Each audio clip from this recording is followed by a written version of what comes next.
Shalom, selamat pagi Bapak Ibu Saudara yang dikasihi Tuhan. Pagi hari ini kita boleh bangun pagi semua karena anugerah Tuhan. Kita diberi kesempatan hidup untuk berbakti kepada Tuhan.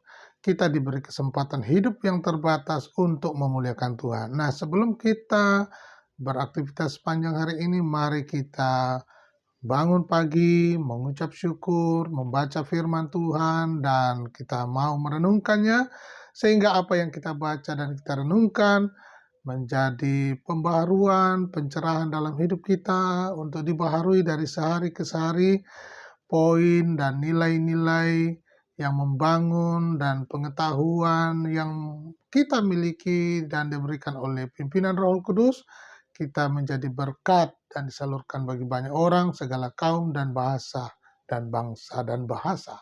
Nama Tuhan dipermuliakan. Mari kita berdoa. Terima kasih Bapa Surgawi buat hari yang baru. Terpujilah namamu. Kami sungguh bersyukur pagi hari ini atas kesempatan hidup, anugerah kau berikan buat kami. Kasih karunia kau nyatakan dalam hidup kami. Dan kami mau menjadi murid untuk melakukan firman. Sampaikan kabar baik ke segala bangsa, kaum, dan bahasa. Kami percaya namamu dimuliakan. Dan kami percaya banyak orang mendengar berita kabar baik ini, berita Injil ini, sehingga melalui pembacaan dan perenungan firman-Mu diperdengarkan dan iman timbul daripadanya. Kami percaya, banyak orang percaya, dan semua orang memuliakan Tuhan. Dalam nama Tuhan Yesus Kristus, kami mohonkan doa ini. Haleluya. Amin. Nah, Bapak Ibu, pagi hari ini kita akan masuk di dalam pembacaan kita, Wahyu pasal 13 ayatnya yang ke-11 mulai. Perikopnya binatang yang keluar dari dalam bumi. Firman Tuhan berkata, dan aku melihat seekor binatang lain yang keluar dari dalam bumi dan bertanduk sama seperti anak domba, dan ia berbicara seperti seekor naga. Dan seluruh kuasa binatang yang pertama itu dijalankannya di depan matanya. Ia menyebabkan seluruh bumi dan semua penghuninya menyembah binatang pertama yang luka parahnya telah sembuh, dan ia mengadakan tanda-tanda yang dahsyat. Bahkan ia menurunkan api dari langit ke bumi di depan mata semua orang. Ia menyesatkan mereka yang diam di bumi dengan tanda-tanda yang telah diberikan kepadanya untuk dilakukannya di depan mata binatang itu. Dan ia menyuruh mereka yang diam di bumi supaya mereka mendirikan patung untuk menghormati binatang yang luka oleh pedang, namun yang tetap hidup itu. Dan kepadanya diberikan kuasa untuk memberikan nyawa kepada patung binatang itu, sehingga patung binatang itu berbicara juga dan bertindak begitu rupa, sehingga semua orang yang tidak menyembah patung binatang itu dibunuh. Dan ia menyebabkan sehingga kepada semua orang kecil, besar, kaya atau miskin, merdeka atau hamba, diberi tanda pada tangan kanannya atau pada dahinya. Dan tidak seorang pun yang dapat membeli atau menjual selain daripada mereka yang memakai tanda itu, yaitu nama binatang itu atau bilangan namanya. Yang penting di sini ialah hikmat barang siapa yang bijaksana, baiklah yang menghitung bilangan binatang itu, karena bilangan itu adalah bilangan seorang manusia, dan bilangannya ialah 666. Puji Tuhan Bapak Ibu yang dikasihi Tuhan. Kita sudah membaca pasalnya yang ke-13 ayatnya yang ke-11 sampai 18 terakhir itu ya. Nah, Bapak Ibu yang dikasihi Tuhan, kalau kita memperhatikan dari perikop ini, bagaimana kita diarahkan melalui pembacaan kita ini, bahwa orang percaya dengan tipuan iblis itu mengarahkan kepada antikris, ya. Wahyu 13 ayat 12, perhatikan ya. Dan seluruh kuasa binatang yang pertama itu dijalankannya di depan matanya. Ia menyebabkan seluruh bumi dan semua penghuninya menyembah. Perhatikan, ia menyebabkan seluruh bumi dan semua penghuninya menyembah binatang pertama yang luka parahnya telah sembuh. Ya, jadi kita diarahkan si binatang ini, ya, antikris ini, si iblis atau satan ini, dikatakan untuk menyesatkan, untuk menyembah antikris, ya. jadi seluruh bumi. Nah, ini binatang yang pertama itu dijalankannya di depan matanya. Kemudian dia untuk menyesatkan umat manusia dengan mengerjakan mujizat-mujizat yang besar.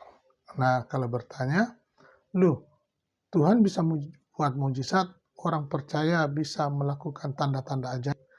Tapi jangan lupa Bapak Ibu, iblis itu meniru, melakukan mirip. Perhatikan ya.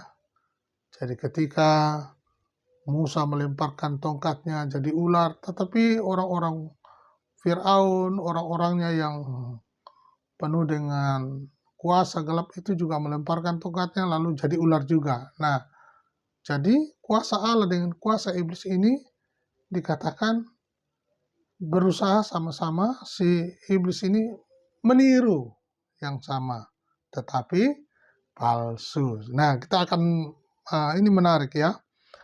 Nah, disesatkan. Manusia itu disesatkan ya. Dalam Wahyu pasal 13 ayat 13 sampai 14 perhatikan. Dan ia mengadakan tanda-tanda yang dahsyat ya. Si iblis ini ya. Ia mengadakan tanda-tanda yang dahsyat, bahkan ia menurunkan api dari langit ke bumi di depan mata semua orang. Wah. Jadi tanda-tanda yang dahsyat ini dia diadakan oleh si jahat ya, si iblis, antikris ini. Yang kedua, ia menyesatkan mereka yang diam di bumi dengan tanda-tanda yang telah diberikan kepadanya untuk dilakukannya di depan mata binatang itu, dan ia menyuruh mereka yang diam di bumi supaya mereka mendirikan patung untuk menghormati binatang yang luka oleh pedang namun yang tetap hidup. Wah, ini dia ya. Jadi suruh sembah patung ya, hormati binatang yang penuh luka. Sekalipun luka tapi dia tetap hidup ya. Nah, ini tujuannya apa? Untuk menyesatkan. Berikutnya, coba kita bandingkan dalam Ulangan 13 ayat 1 sampai 3. Apabila di tengah-tengahmu muncul seorang nabi atau seorang pemimpi, ya, dan ia memberitahukan kepadamu suatu tanda atau mujizat, ya. Jadi apabila ada di tengah-tengahmu muncul seorang nabi atau seorang pemimpi, dan ia memberitahukan kepadamu suatu tanda atau mujizat. Kita sering mendengar orang berbicara dan membicarakan tentang mimpinya. Perhatikan ya. Dan ia memberitahukan kepadamu suatu tanda atau mujizat. Dan apabila tanda atau mujizat yang dikatakannya kepadamu itu terjadi, dan ia membujuk, ya perhatikan, dan ia membujuk, mari kita mengikuti ilah lain yang tidak kau kenal, dan mari kita berbakti kepadanya.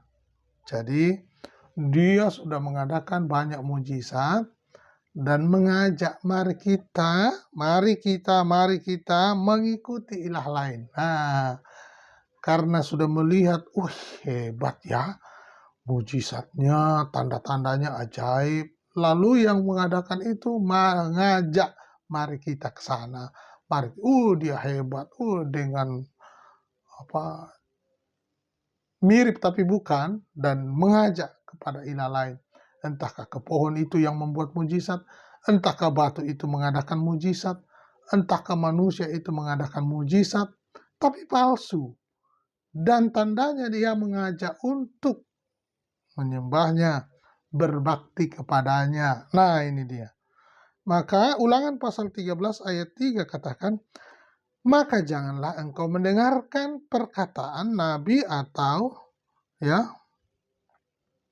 janganlah engkau mendengar perkataan nabi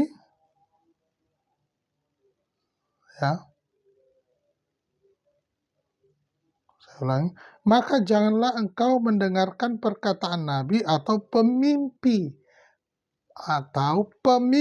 itu, sebab Tuhan Allahmu mencoba kamu untuk mengetahui apakah kamu sungguh-sungguh mengasihi Tuhan Allahmu dengan segenap hatimu dan dengan segenap jiwamu. Bapak Ibu yang dikasihi Tuhan, Alkitab sudah mengingatkan, ya. Ada orang yang datang kepada saya, Pak Sarung habis sakit operasi ya. Iya, terima kasih atas perhatiannya. Lalu dia mulai menceritakan tentang ada metode yang dalam waktu singkat, ya, tanpa operasi.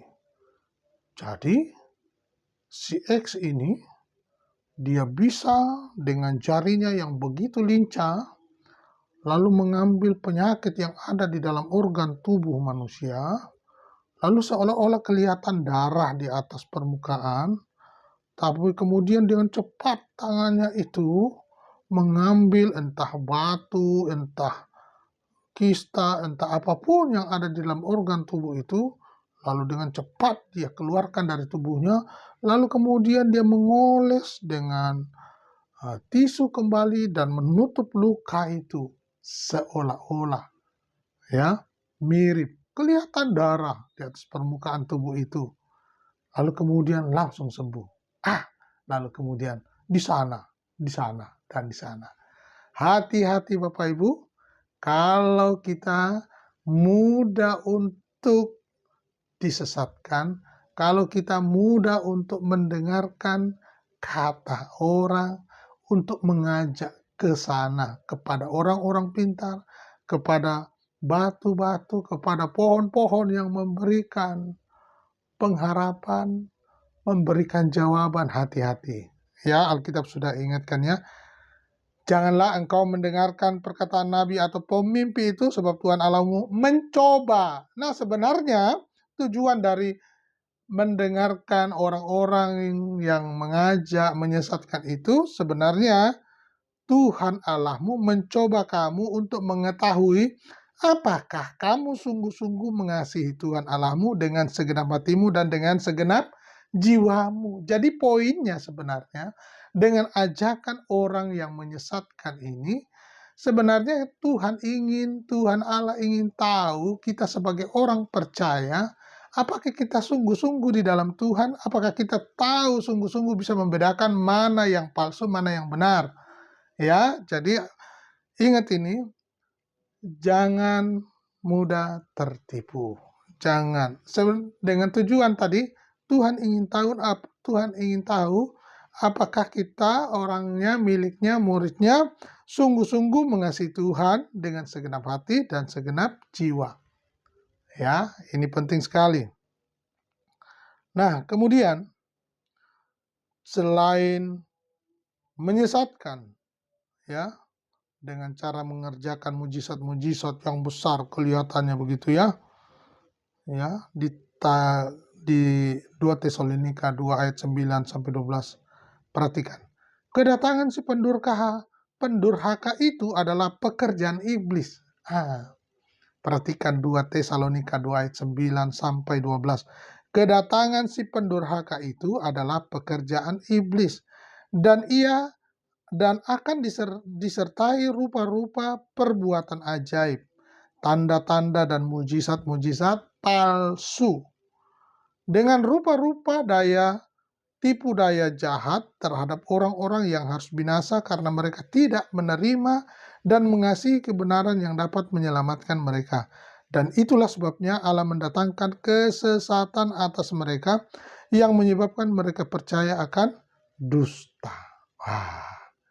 Jadi, intinya, kedatangan si pendurhaka itu adalah pekerjaan iblis. Dan kedatangannya disertai rupa-rupa perbuatan ajaib. Dan hal ini di masa ini sedang terjadi. Ya, nabi palsu, rasul palsu. Nah, ini dia. Dan tanda-tandanya dikatakan mujizat-mujizat palsu. Ya. Oke, kita lanjutkan. Ia juga disebut nabi palsu. Wahyu 19 ayat 20. Maka tertangkaplah binatang itu dan bersama-sama dengan dia nabi palsu yang telah mengadakan tanda-tanda di depan matanya, dan dengan demikian ia menyesatkan mereka yang telah menerima tanda dari binatang itu dan yang telah menyembah patungnya. Keduanya dilemparkan hidup-hidup ke dalam lautan api yang menyala-nyala oleh belerang, dan iblis yang menyesatkan mereka dilemparkan ke dalam lautan api dan belerang, yaitu tempat binatang dan nabi palsu itu, dan mereka disiksa siang malam sampai selama-lamanya. Jadi intinya yang palsu-palsu itu akan menerima siksaan siang malam sampai selama-lamanya. Jadi wahyu ini menjelaskan apa yang dulu terjadi, kemarin terjadi, hari ini terjadi, besok akan terjadi. Ini kitab Wahyu ini. Bagaimana endingnya sudah diberitahu di kitab Wahyu ini ya. Ya Bapak Ibu ya. Jadi bagaimana tujuan nabi palsu itu. Dan tadi kita sudah bahas dengan maksud supaya ingin tahu kita apakah kita mengasihi Tuhan Allah dengan segenap hati dan segenap jiwa. Jadi kita belajar firman Tuhan. Ingatkan pagi ini untuk diarahkan kembali supaya kita belajar bisa membedakan mana yang benar, mana yang palsu. Ya. Oke, yang terakhir. Matius 7 ayat 15. Waspadalah terhadap nabi-nabi palsu yang datang kepadamu dengan menyamar seperti domba, tetapi sesungguhnya mereka adalah serigala yang buas. Ya. Jadi, waspada terhadap nabi-nabi palsu yang datang kepadamu dengan menyamar seperti domba, tetapi sesungguhnya mereka adalah serigala yang buas. Bagaimana bentuknya? Kelihatannya, waduh. Perhatikan, mirip menyamar seperti domba, tetapi sesungguhnya mereka adalah serigala yang buas. Hati-hati, perhatikan dengan terkamannya. Tapi juga hati-hati dengan penampilannya. Ya, datangnya seperti domba, tapi ketika dia menggigit, wah ini, katakan serigala yang buas. Nah, biarlah pagi hari ini Bapak Ibu, supaya kita semakin waspada, kita diajar oleh firman Tuhan untuk bisa membedakan mana benar, mana tidak. Ya, hati-hati dengan si jahat, ya dikatakan mirip seperti domba. Ya, dia datang intinya untuk menipu. Dia datang seperti seolah-olah penuh kasih, penuh kelembutan dan kepedulian. Hati-hati ya. Dan caranya ya seperti ini. Datang dengan penuh kelembutan, datang dengan penuh kepedulian, namun kenyataannya dia adalah seekor naga. Ya. Jadi biarlah pagi hari ini kita semakin sungguh-sungguh di dalam Tuhan, supaya Tuhan tahu benar isi hati kita. Ya, supaya kita semakin sungguh-sungguh untuk memuliakan Tuhan. Apakah kita segenap jiwa, segenap hati percaya kepada Allah dalam tindakan perilaku, ya, dalam pikiran hati kita. Biarlah semuanya untuk kemuliaan bagi nama Tuhan. Tuhan Yesus memberkati.